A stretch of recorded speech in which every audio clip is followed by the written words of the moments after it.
Celebration ప్రారంభించుకుందాం. సమస్తము నీ చేతికి అప్పగిస్తున్నా. సంతోషం లేదు, మరి ప్రాముఖ్యంగా వారికి కలిగించండి. మా మధ్యకు వచ్చిన ప్రజానాయకులు బట్టి మీకు స్తోత్రం. మినిస్టర్ రామనాయుడు గారు and our country, but this is up on the dais please.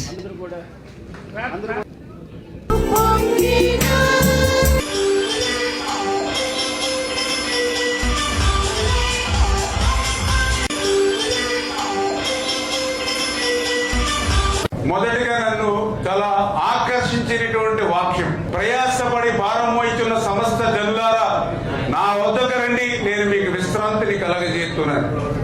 ఎవరైతే ఇబ్బందుల్లో ఉన్నారో, ఎవరైతే కష్టాల్లో ఉన్నారో, ఎవరైతే సమస్యల్లో ఉన్నారో అటువంటి వారందరూ నా దగ్గరికి రండి, మీ బాధలు మీ కష్టాలు నాకివ్వండి, నేను మోస్తా, మీరు విశ్రాంతి తీసుకోండి అని చెప్పినటువంటి గొప్ప దేవుడు యేసుక్రీస్తు అనేది